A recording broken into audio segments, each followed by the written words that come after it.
এবার ঝিনাইদহের শৈলকুপায় ষষ্ঠ শ্রেণীর এক স্কুল ছাত্রীর গলায় ছুরি ধরে জোর করে পাশবিক নির্যাতনের অভিযোগ উঠেছে রিপন নামের এক বখাটের বিরুদ্ধে। ঝিনাইদহের শৈলকুপা উপজেলার দিগনগর ইউনিয়নের দেবতলা গ্রামে গত ৩রা মার্চ এই ঘটনা ঘটে বলে পুলিশ ও স্থানীয়রা জানিয়েছেন। যদিও এই ঘটনার পরই লোকলজ্জার ভয়ে ওই শিশুটি তার পরিবারের কাউকে কিছু বলেনি।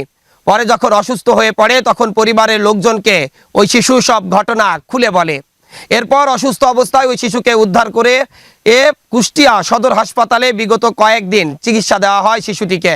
শারীরিক অবস্থার কিছুটা উন্নতি হলে বাড়িতে আনা হয় ওই শিশুটিকে। এরপর আজ পরিবারের লোকজনদের সাথে আলোচনা করে সেই বখাটে রিপন কাজীর বিরুদ্ধে শৈলকুপা থানায় একটি এজাহার দিয়েছে ভুক্তভোগীর পরিবার এবং সেই শিশুটিকে উদ্ধার করে ঝিনাইদহ সদর হাসপাতালে পাঠানো হয়েছে তার ডাক্তারি পরীক্ষার জন্য। সব মিলে বলা যায়, যখন শিশু আসিয়ার কাণ্ডে সারা দেশ উত্তাল, যখন শিশু আসিয়াকে প্রাণ দিতে হয়েছে পাশবিক নির্যাতনের শিকার হয়ে তার পরিবারের কিছু আত্মীয়দের কাছে, তখন এই ঘটনায় উত্তাল এবং গতকাল সেই ধর্ষকের বাড়ি ঘর সব পুড়িয়ে এবং ভাঙচুর করেছে কিন্তু বিক্ষুব্ধ জনতা।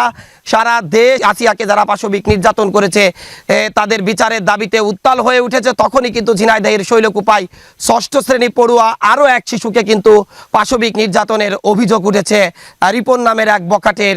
সেই রিপনের বাড়িও কিন্তু শৈলকুপা উপজেলার দিগনগর ইউনিয়নের দেবতলা গ্রামে বলে জানিয়েছেন।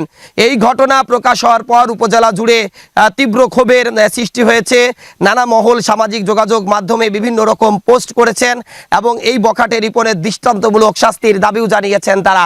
এই ঘটনায় শৈলকুপা থানার ভারপ্রাপ্ত কর্মকর্তা আমাদেরকে জানিয়েছেন যে এই ঘটনায় থানায় একটি মামলা হয়েছে। বখাটে রিপনকে আটকের সর্বোচ্চ চেষ্টা করছে শৈলকুপা থানা পুলিশ এবং ভিকটিম যে শিশুটি রয়েছে তাকে উদ্ধার করে ঝিনাইদহ সদর হাসপাতালে পাঠানো হয়েছে।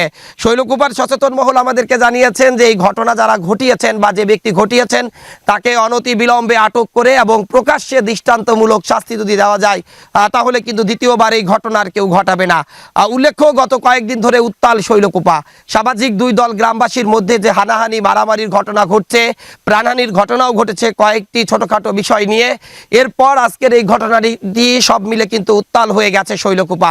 এখনই সময়, যদি এই বখাটে রিপন কাজীকে গ্রেপ্তার না করা যায় তাহলে হয়তো এই যে বিক্ষুব্ধ শৈলকুপায় আসলে মানুষ আরো বিক্ষুব্ধ হয়ে উঠলে পরিস্থিতি কিন্তু নিয়ন্ত্রণের বাইরে চলে যেতে পারে। এই কারণে অনতি বিলম্বে যদি এই ঘটনায় যারা জড়িত তাদেরকে আটক করা যায় বা রিপনের সাথে আর কোনো সহযোগী ছিল কিনা সেটিও যদি নিশ্চিত করে সকল এই যে অপরাধীদেরকে যদি আইনের আওতায় আনা যায় তবে হয়তো এই ঘটনার দৃষ্টান্তমূলক শাস্তি আশা করতে পারে এই ভুক্তভোগী পরিবারটি।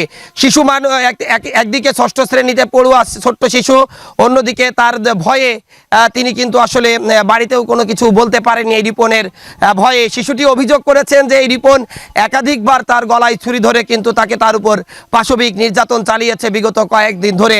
এমন অভিযোগ কিন্তু ওই শিশুটি তার পরিবারের মাধ্যমে আমাদেরকে নিশ্চিত করেছে।